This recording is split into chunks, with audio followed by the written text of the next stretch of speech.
الحمد للہ وکفا وسلام علی عبادہ الذین اصطفیٰ اما بعد اعوذ باللہ من الشیطان الرجیم بسم اللہ الرحمن الرحیم انما حرم رب الفواحش ما ظہر منها وما بطن سبحان ربک رب العزۃ عما یصفون وسلام علی المرسلین والحمد للہ رب العالمین اللہم صل علی سیدنا محمد وعلی آل سیدنا محمد وبارک وسلم اللہم صل علی سیدنا محمد وعلی آل سیدنا محمد وبارک وسلم اللہم صل علی سیدنا محمد وعلی آل سیدنا محمد وبارک وسلم رب یسر ولا تعسر وتمم بالخیر وبک نستعین رب زدنی علما یا فتاح یا فتاح یا فتاح۔ یہ اللہ سبحانہ تعالیٰ کا ہم پہ بہت بڑا کرم، اللہ سبحانہ تعالیٰ کا ہم پہ بہت بڑا احسان۔ اللہ سبحانہ تعالیٰ نے ہمیں اس آزمائش کے دور میں، اس فتنے کے دور میں، اس انسرٹنٹی کے دور میں جب پیدا فرمایا تو ایک مسلمان گھرانے میں پیدا۔ جب اللہ سبحانہ تعالیٰ نے ہمیں ہوش دیا تو ان لوگوں کے درمیان ہوش دیا جو کہ اللہ اللہ کرنے والے تھے۔ بے شک کامل دین پہ چلنے والے نہ بھی ہوں، لیکن ایمان اللہ پہ رکھتے تھے، دین کی سمجھ رکھتے تھے، نماز کی اہمیت، روزے کی اہمیت، دین کے فرائض، ان سب باتوں کی سوچ سمجھ رکھتے تھے۔ یہ اللہ کا ہم پہ بہت بڑا احسان کہ اس فتنے کے دور میں اللہ نے ہمارے ساتھ مزید کرم فرمایا اور ہمیں ان لوگوں کی محفل میں لا بٹھایا جنہوں کو دین کی کامل سمجھ تھی، جن کے ساتھ جڑ کے، جن کے ساتھ رہ کر ہمیں اپنے دین کو سمجھنا، اپنے دین پہ چلنا، اپنے دین کو اپنی زندگیوں میں لانا، اور سب سے بڑھ کر اپنے دین پہ شرح صدر حاصل کرنا، یعنی کہ دل کے سکون ہونا، دل سے ڈاؤٹ کا نکل جانا کہ کیا یہ چیز صحیح ہے، کیا یہ غلط ہے، کیا اسی طرح ہونا چاہیے، ایسے نہیں ہونا چاہیے، یہ حاصل۔ لیکن جس دور میں ہم رہ رہے ہیں، جس زمانے میں ہم رہ رہے ہیں، وہ دن بدن اس میں فتنہ بڑھتا چلا، دن بدن اس میں ایسے ایلیمنٹس آتے چلے جا رہے ہیں جس سے دین کو حق سمجھنا مشکل ہوتا چلا جا رہا ہے۔ سرکمسٹانسز ایسے بنتے چلے جا رہے ہیں، سچویشنز ایسی بنتی چلی جا رہی ہیں، نارمز ایسے بنتے چلے جا رہے ہیں، انوائرمنٹ ایسی بنتی چلی جا رہی ہے، بیہیویئرز ایسے بنتے چلے جا رہے ہیں کہ اب وہ باتیں جو ہمارے بچپنے میں، آج سے ہمارا بچپنا، میرا بچپنا کم از کم چلیں آج سے 30 سال پہلے، جب 10-12 سال کی عمر کے اندر جو ٹائم فریم ہوگا، اس میں جو باتیں سوچ زبان پہ لانا تو بہت دور کی بات، ان کا سوچنا بھی گناہ سمجھا جاتا تھا۔ اب ان باتوں کو اگر کوئی گناہ کہے تو وہ بندہ لگتا ہے کہ یہ پتہ نہیں کس جاہل زمانہ قدیم سے اٹھ کے آ گیا۔ اتنی جلدی وقت تبدیل ہو گیا، اتنی جلدی وقت بدل گیا کہ نارمز بدل گئے، تہذیب بدل گئی، لوگوں کی سوچ بدل گئی، رہن سہن بدل گیا، انوائرمنٹ بدل گیا۔ اور یہ سب چیزیں بدلنے کی وجہ سے کیا ہو رہا ہے کہ جو دین کے تقاضے تھے، جو کہ پہلے فار گرانٹیڈ لیے جاتے تھے، اب ان کے اوپر ان کو اس طرح نہیں سمجھا جا رہا۔ ہم نے اپنے بچپن میں دین کو، کیونکہ ہم سب، میں نے بات شروع اس لیے کی کہ ہم ایک مسلمان گھرانے میں پیدا ہوئے، ہم سب دین کو اپنے ارد گرد کے ماحول سے دیکھ کے کہ میرے چچا یہ کرتے ہیں، پھپھو یہ کرتی ہیں، انکل یہ کرتے ہیں، آنٹی یہ کرتی ہیں، ابو یہ کرتے ہیں، امی یہ کرتی ہیں، یہی دین ہے۔ ہم سب مسلمان اس لیے ہیں کیونکہ یہ ایک نارم ہے۔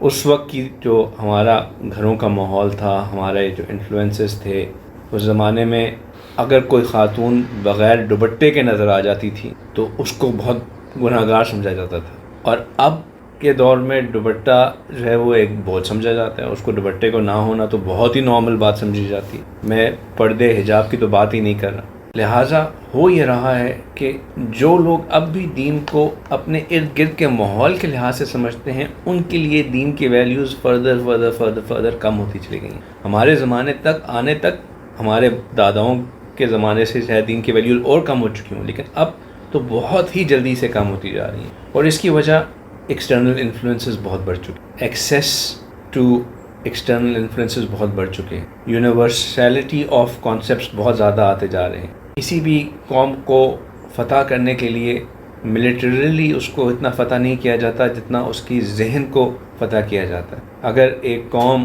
اپنی ثقافت، اپنی تہذیب، اپنے طور طریقوں کے مطابق جیتی ہو تو اس کو کسی اور قوم کے آنے پہ بہت اعتراض ہوتا ہے، کیونکہ اس کو محسوس ہو رہا ہوتا ہے کہ میرا جن طریقوں پہ میں رہتا ہوں، جو میری ویلیوز ہیں، جو میرے طور طریقہ ہے، وہ بدل جائے گا اس کے آنے سے. لیکن اگر آپ دوسری قوم کی ویلیوز پہ آلریڈی کمفرٹیبل ہوں، بلکہ یہ خواہش رکھتے ہوں کہ ہم اسی کی ویلیوز کے اوپر جئیں، تو آپ ان کو انویڈر نہیں سمجھتے بلکہ اپنا ریسکیور سمجھتے. یہی وجہ ہے کہ آج کی جو قومیں ہیں وہ پہلے ثقافتی طور پہ آ کے انفلوئنس کرتی ہیں، اپنے ڈراماز کے تھرو، اپنی موویز کے تھرو، اپنے میوزک کے تھرو، اپنی زبان کو عام کر کے کہ لوگ انہی کی زبان میں بات کرنا شروع کریں، انہی کی اس میں سوچنا شروع کریں، انہی کے لباس، انہی کے چہل چہن، انہی کی پارٹیز، انہی کی روایات، انہی کو اڈیپٹ کریں. لہٰذا ان کو، کیونکہ جب وہ سب کچھ ان کا اڈاپٹ کر چکے ہوں گے تو اب ان کو اپنے ملک کی، اپنے شہر کی، اپنے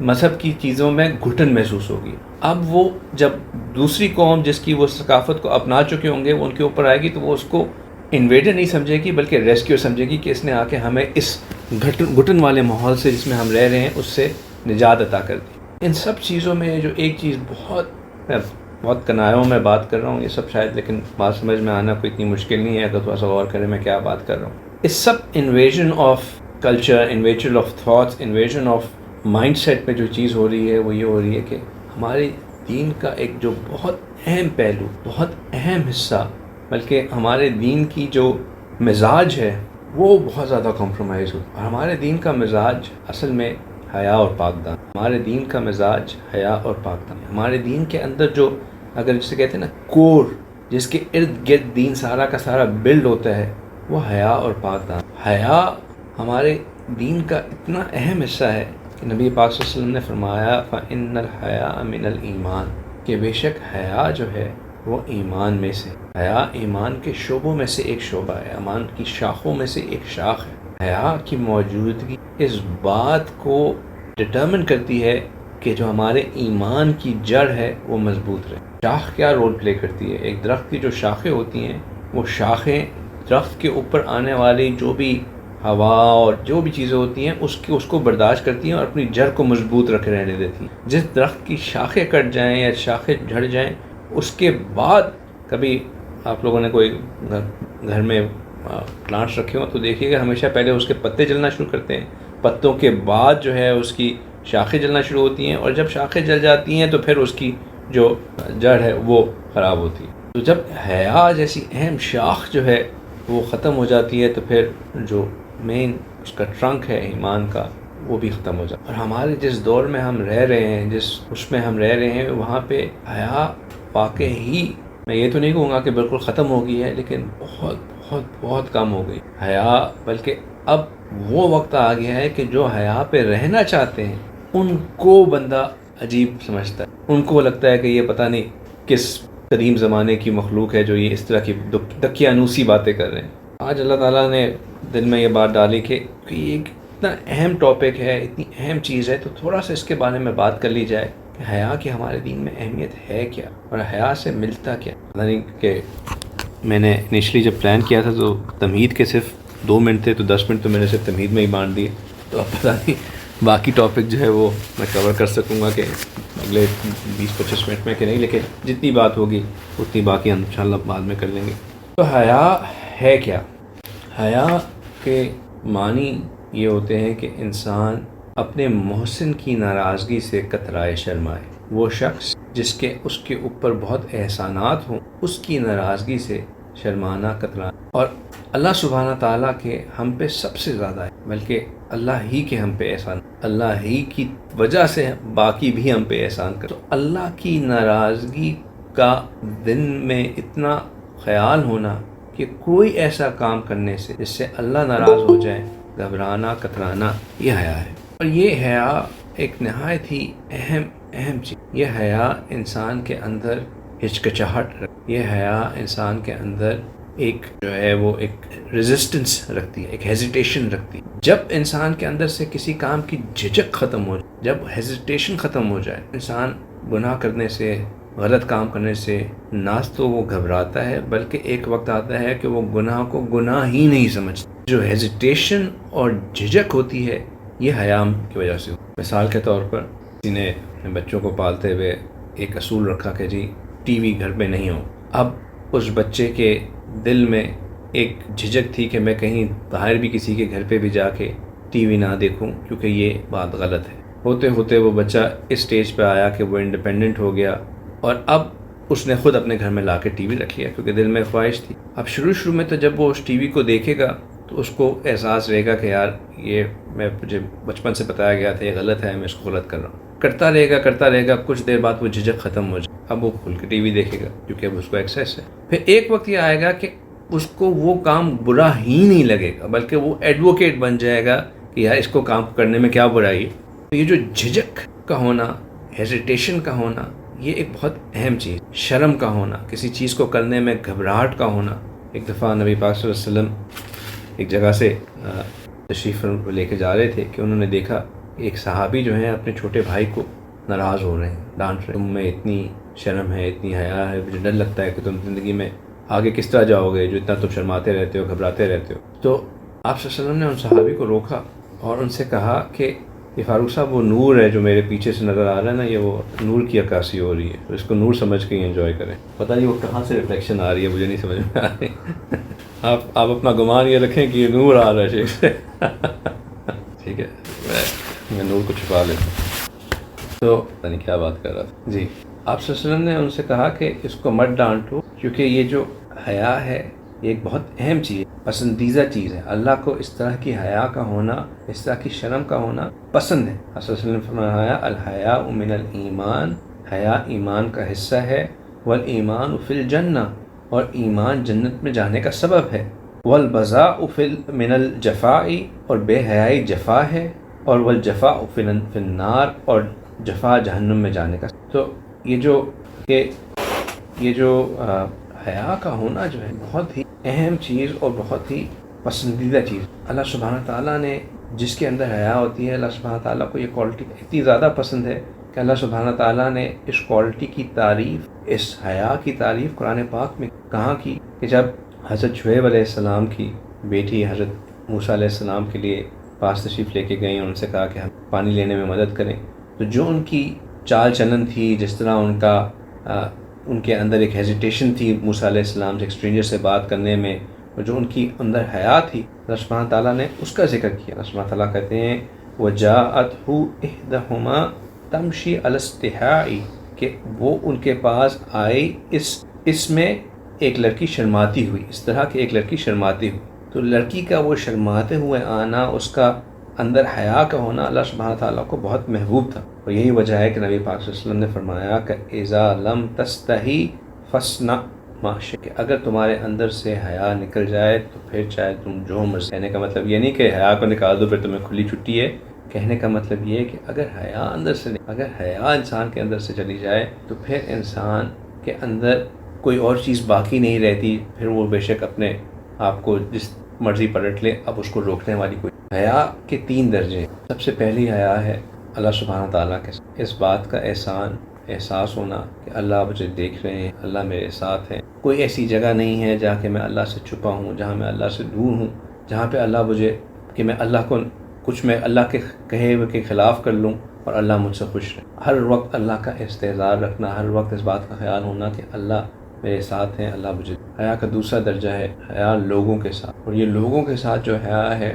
یہ ہمارے رشتوں میں پائی جاتی ہے۔ ماں باپ کے ساتھ رشتہ، ان کا ادب، ان کا لحاظ، ان کی باتوں پہ چپ ہو جانا، خاموشی اختیار کر لینا، اونچی آواز میں بات نہ کرنا، استاد کے سامنے حیا، شیخ کے سامنے، اولاد کے سامنے حیا، کہ بعض اوقات بندہ اپنی بچوں کے سامنے کوئی ایسی بات نہیں کرتا جس سے وہ ایک غلط معنی لے لیں، اپنے آپ کو صحیح پراپرلی ڈریسڈ اپ رکھنا، بچوں کے سامنے بھی پردے کا خیال رکھ، یہ سب چیزیں حیا کے اندر شامل ہیں۔ اولاد کے ساتھ، بہن بھائیوں کا آپس میں حیا، دوستوں کی آپس میں، غیروں کے ساتھ حیا، یہ سب حیا ایک بہت مطلوب چیز ہے۔ تمام رشتوں کے درمیان حیا بہت اہم چیز۔ اسی طرح ایک تیسری لیول آف حیا، اور وہ ہے اپنی ذات کے ساتھ ہے، اپنی ذات کے ساتھ بھی اتنا فرینک نہ ہو جانا، اتنا اوپن نہ ہو جانا کہ اس بات کو بھول لینا کہ میرے ساتھ کوئی اور نہیں تو میرے ساتھ فرشتے موجود، جن کو میں نہیں دیکھ رہا وہ موجود ہے، میں اکیلا نہیں ہوں۔ اپنی حیا، اپنی پاک دامنی کا خیال رکھنا، یہ تینوں لیولز انسان کے اندر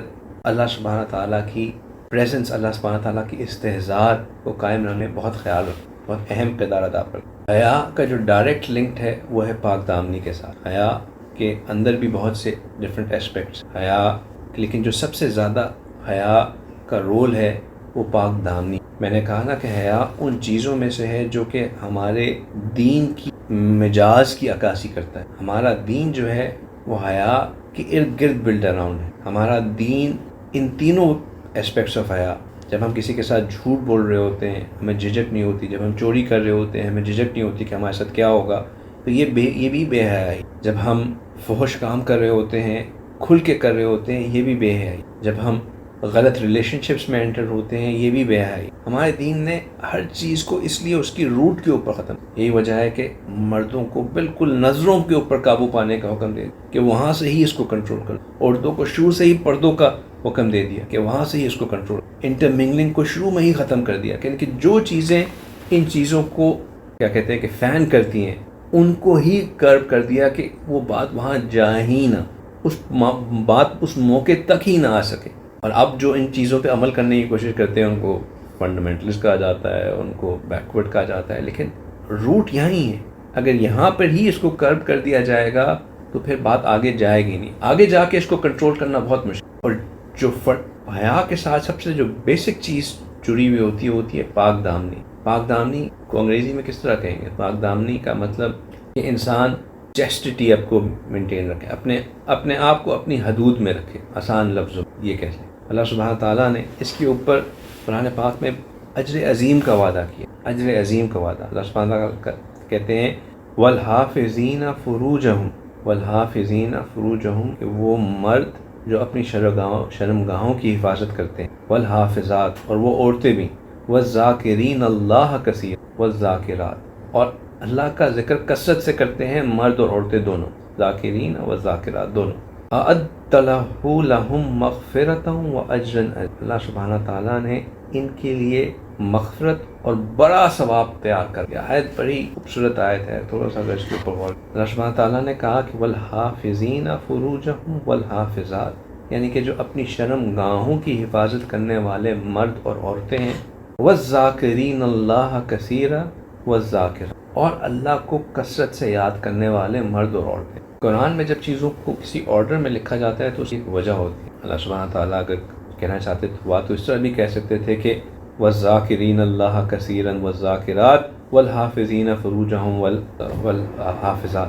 بات مفہوم تو ایک ہی رہتا کہ کثرت سے ذکر کرنے والے اور اپنی شرمگاہوں کی حفاظت. لیکن اللہ سبحانہ تعالیٰ نے پہلے شرمگاہوں کی حفاظت کرنے اور ذکر کیا اور پھر ذکر کیا کثرت سے ذکر کرنا. اس کی وجہ یہ ہے کہ جب انسان کے اندر اپنی شرمگاہ کی حفاظت کی کیپیبلٹی پیدا ہوتی ہے تب اس کا دل ذکر کے اندر لگتا ہے. شرمگاہ کی حفاظت انسان کو ذاکر بنانے میں اہم کردار ادا کرتی ہے، ورنہ شرمگاہ کی حفاظت نہ ہو تو انسان کے دل پہ ظلمت اتنی ہوتی ہے کہ وہ ذکر کی طرف آ ہی نہیں سکتا. اور شرمگاہ کی حفاظت کے لیے اللہ سبحانہ تعالیٰ نے کہا کہ کلنینا یغضوا من ابصارہم. پہلے حکم فرمایا اپنی نظروں کو جھکانے کا، پھر حکم فرمایا کہ اپنی شرمگاہوں کی حفاظت. اس کے لیے بھی جو اللہ سبحانہ تعالیٰ نے کہہ دیا کہ شرمگاہوں کی حفاظت کرنے کے بھی جو روٹ کاز ہے وہ آنکھوں کی حفاظت. اور یہ آنکھوں کی حفاظت ایسی چیز ہے کہ آزمائی ہوئی چیز. اکثر لوگ جو زنا کے پہلی سیڑھی پہ چڑھتے ہیں، سیلف انڈلجنس جس کے لیے سمپل سا الفاظ اگر آپ استعمال کر لو، اس میں مبتلا ہوتے ہیں. وہ ہوتے ہی اس لیے ہیں کہ ان کی نظروں نے کچھ ایسی چیز دیکھ لی ہوتی ہے جو پھر ایسی تھاٹ کو ٹریگر کرتی ہیں جو کہ پھر آگے چلتے چلتے اپنی شرمگاہ کے ساتھ زیادتی کا سبب بنتی. نظروں کی حفاظت، انسان کی نگاہیں ہی محفوظ رہیں تو وہ بات کو آگے وہاں تک لے کے ہی نہیں جانے دی جاتی کہ انسان کی شرمگاہ کے اوپر کچھ چیزیں آ سکیں. اللہ سبحانہ تعالیٰ نے فرمایا کہ قد افلح المؤمنون کہ فلاح پا گئے مومن. آگے جا کے فرمایا والذین هم لفروجہم حافظ. قد افلح المؤمنون.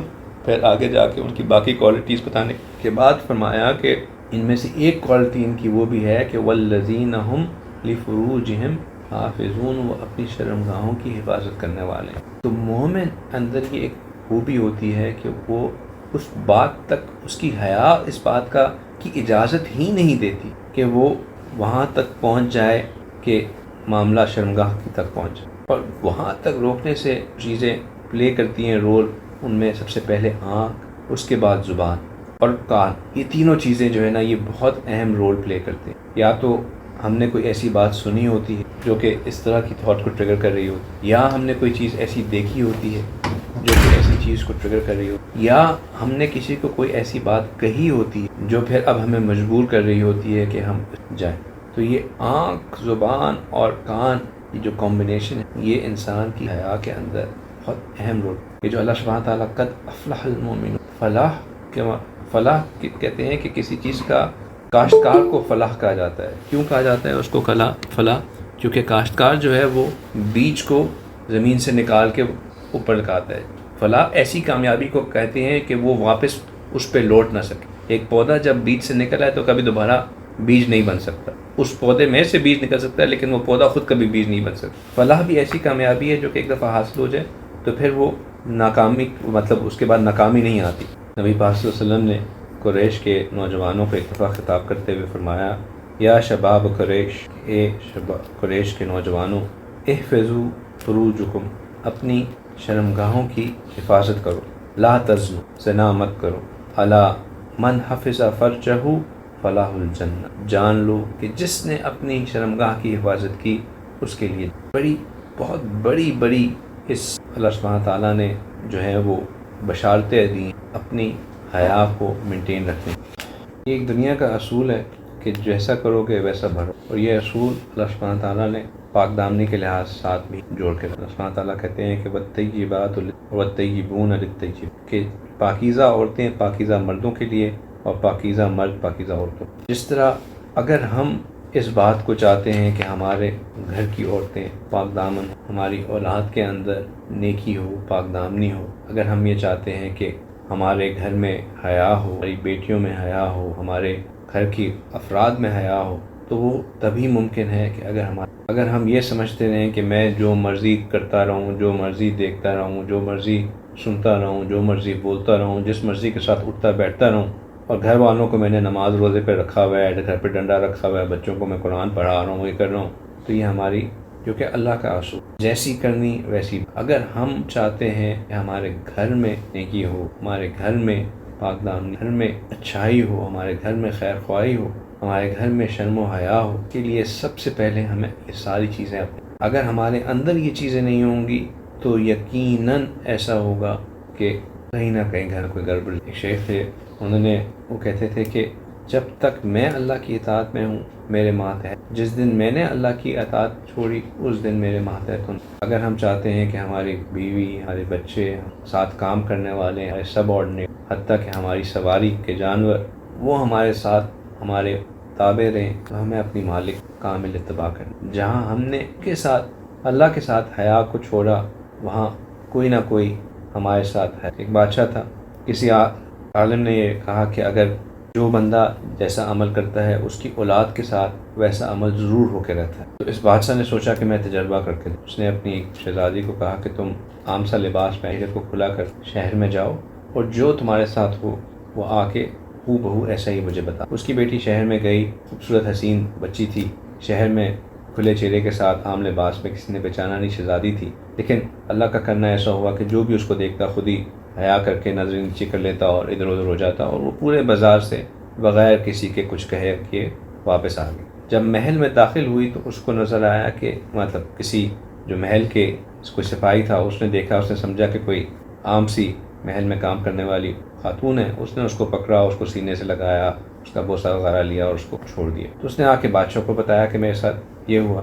بادشاہ یہ بات سن کے رونے لگا۔ اس نے کہا کہ ایک دفعہ میں نے بھی ساری عمر شرم و حیا کے ساتھ گزاری، کسی کی غیر کے اوپر نظر نہیں اٹھائی، بس ایک دفعہ جو ہے میرے ساتھ ایسا ہوا کہ مجھے کسی ایک کام کرنے والی پہ تھوڑا سا میرا دل آیا، میں پکڑا، سینے سے لگایا، بوسہ لیا، تو آج اللہ نے تو ایک اور بات جو ذہن میں رکھنے والی بات ہے کہ جو شرم و حیا اور پاک دامنی جو ہے نا، یہ بڑے ہو کے نہیں آ سکتی، یہ بچپن سے ہی سکھائی جاتی، اور یہ صرف زبانی نہیں سکھائی جاتی، یہ پریکٹیکلی ڈیمانسٹریٹ کر کے سکھائی۔ اب بچوں کے اندر ابھی سے حیا کا ڈالنا یہ ضروری چیز۔ ہم میں سے اکثر والدین یہ سمجھتے ہیں کہ جی اگر میں نے بچوں کو، چھوٹی بچی ہے اس کو میں نے شارٹ سکرٹ پہنا دیا یا شارٹس پہنا دیں یا سلیو لیس پہنا دیا تو کیا فرق پڑتا ہے؟ وہ تو چھوٹی بچی ہے، بڑے ہو کے تو اس نے بڑے کپڑے پہننے ہی ہیں، ابھی سے کیا فرق پڑتا ہے؟ لیکن اس کا اثر ہوتا ہے جب اگر بچی نے ابھی سے یہ چھوٹے کپڑے پہننا شروع کر دیے تو اس کے دل میں ایک خواہش پیدا ہوتی ہے، میں پہلے تو پہنتی تھی، اب میں کیوں نہیں پہن سکتی،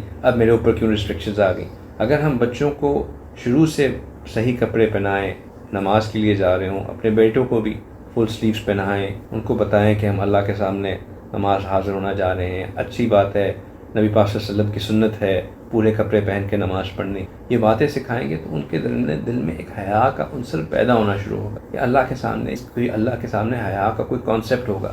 یہ کانسیپٹ پھر آگے جا کے فردر ڈیولپ کرتا ہے، نرچر کرتا ہے، اور اس کا اثر محسوس ہوتا ہے زندگی۔ لیکن وہی میں نے کہا کہ یہ بات اس طرح نہیں ہو سکتی کہ ہم صرف ان کو کہتے جائیں اور خود اس پہ نہ کر رہے ہیں، اس پہ خود بھی عمل کرنا ہوتا ہے۔ اور اس کے ساتھ ایک اور جو بہت ضروری چیز ہے وہ یہ ہے کہ ہم بعض اوقات جب لوگوں میں یہ اپنے بچوں میں یہ بات ڈال رہے ہوتے ہیں کہ یہ کرنا ہوتا ہے تو ہم ان کے دل میں یہ بھی ڈال دیتے ہیں کہ جو دوسرا یہ نہیں کر رہا یہ شاید کوئی جہنمی ہے، عذاب والا ہے، تو بچے اس کو بری نظر سے دیکھنا شروع کر دیتے ہیں، اس کو کہنا شروع کرتے ہیں ہاں، اس کو اپنے بچوں کے اندر یہ کانسیپٹ بھی مت پیدا کریں، کیونکہ وہ آپ کے بچوں کے لیے مشکل بن جائے گی۔ ان کے ذہن میں ہمیشہ سے یہ ڈالیں کہ دیکھو یہ اچھی چیز ہے، جو نہیں کر رہا اس کے لیے آپ دعا کر دیا کرو۔ جب بھی بچوں کو کوئی چیز سکھائیں کہ یہ اچھی چیز ہے اور یہ بری چیز ہے تو ساتھ یہ بھی ضرور سکھا دیں کہ جب کسی کو برا کرتے دیکھیں پہلے اللہ کا شکر ادا کر دیں کہ ہم وہ برا کام نہیں کر رہے، اور ساتھ اللہ سے دعا کر دیں کہ اللہ ان کو بھی اس اچھے کام کرنے کی عمل کریں۔ جب ہم کسی کو دوسرے کو اچھے کام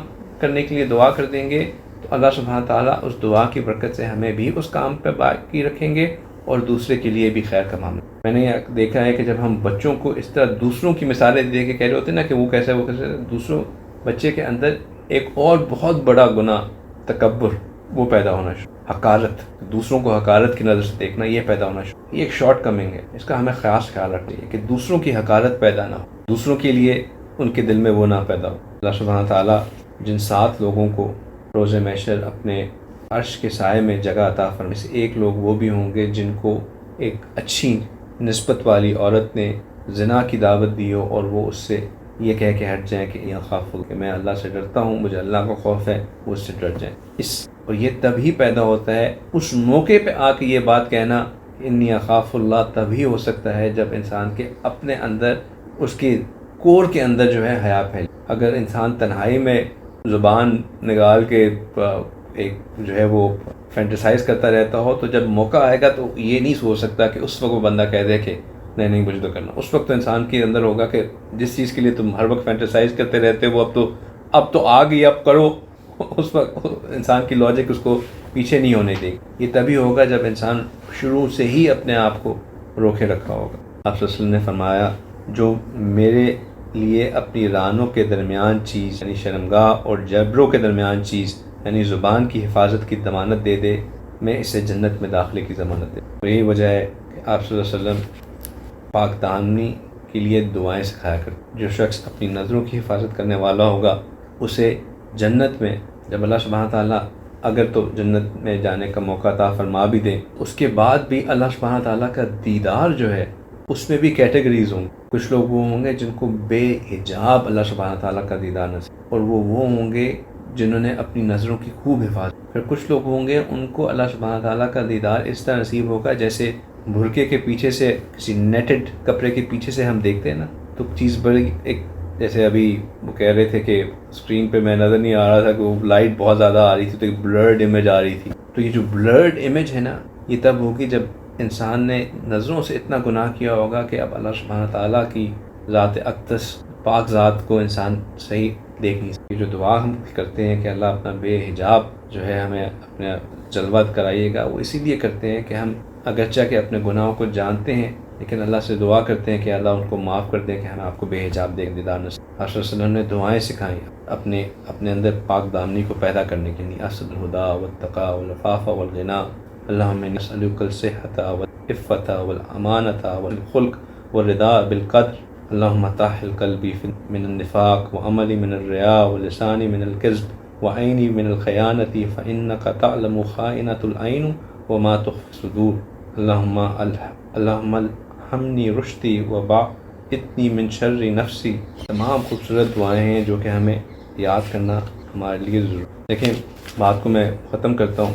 ختم ہونے جا رہا ہے، کہ ایک بات یاد رکھیں، وہی بات جو میں نے شروع سے کہی کہ کچھ چیزیں تھیں جو ہمارے اندر بچپن سے اس طرح اس سختی سے ان کے اوپر ہمیں بتایا گیا کہ اب ہماری وہ فطرت کا حصہ بن چکی، ہم سوچ ہی نہیں سکتے ان کا کرنے کے۔ شراب اتنی کبیر گناہ کہ کوئی برے سے برا شخص بھی اگر شراب پیتا بھی ہو تو وہ یہ نہیں کہے گا کہ یہ بڑی اچھی چیز ہے، وہ کہے گا کہ یہ گناہ ہے، کیونکہ ہر ایک نے کہا کہ بھئی شراب پینا تو بہت بڑا گناہ ہے ایک عام سوسائٹی کے اندر، بلکہ یہ سوچنا کہ کوئی شراب پیتا ہوتا تھا کہ تو بالکل ناممکن سی بات تھی۔ چلو شراب اگر پھر بھی ہو جائے تو سور تو کوئی سوچ ہی نہیں سکتا کہ وہ کھائے گا، اگر وہ اپنے آپ کو مسلمان کہتا ہو کہ نہیں سور تو میں۔ آپ پب میں بھی بیٹھے ہوں گے، ارد گرد لوگ شراب بھی پی رہے ہوں گے، آپ ان کے ارد گرد بیٹھے ہوں گے، کوئی کہ no, I just want to eat vegetables، حرام نہیں کھا سکتا، غیر ذبح وہ نہیں کھا سکتا، یعنی کہ اتنی زیادہ یہ چیز انگرینڈ ہے۔ کیوں انگرینڈ ہے؟ کیونکہ ہمیں بار بار یہ بتایا گیا کہ یہ حرام ہے، بار بار یہ بتایا گیا کہ یہ ہے، بار بار اس سے ایک پختہ یقین پیدا ہو گیا کہ یہ حرام۔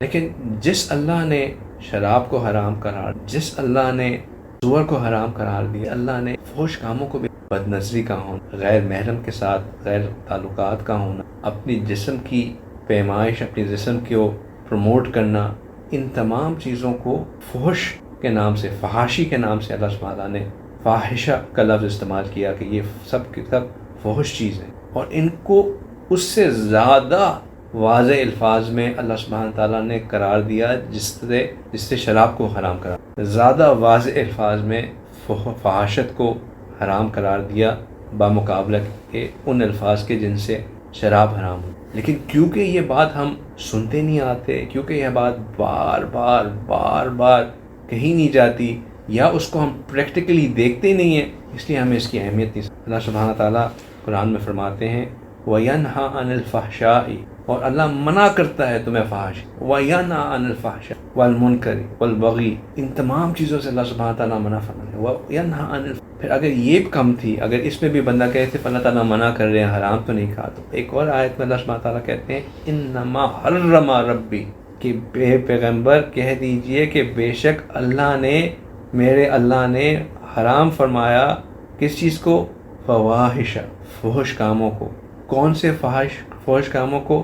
ما ظاہر منہا، جو کہ کھلے ہوں، وما بطن، یا جو کہ سیکرٹلی کیے جائیں، چھپ کے کیے جائیں۔ انما حرم الرب الفواحش ما ظاہر منہا وما بطن، میرے رب نے منع حرام قرار دیا ان تمام فحش کاموں کو جو کہ کھلے کیے جائیں یا تنہائی میں چھپ کے کیے۔ وَلَا تَقْرَبُوا الزِّنَا إِنَّهُ كَانَ فَاحِشَةً وَسَاءَ سَبِيلًا۔ تو اس سے زیادہ واضح الفاظ میں کیا چیز ہو سکتی ہے جس سے اللہ سبحانہ تعالیٰ اس عمل سے منع فرمائے؟ یہ ہمارے دین کا ایک بہت اہم حصہ ہے، اپنی نظروں کی حفاظت کرنا، اپنے اس بات کا خیال رکھنا کہ میرے کس کام کی وجہ سے جو ہے میں حیا کے دامن کو چھوڑتا جا رہا ہوں، میری کون سے کام بے حیائی کا عمل بن رہی ہے، کون سی چیز میرے زبان، میری آنکھ، میرے کان سے کون سا ایسا عمل ہو رہا ہے جو کہ ایونچولی جس کا اثر میری شرمگاہ کے اوپر آ کے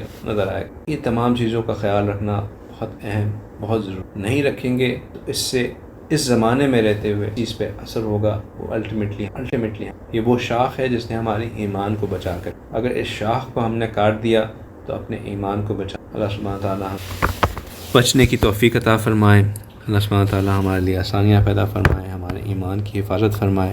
وآخر دعوانا ان الحمد للہ رب العالمین۔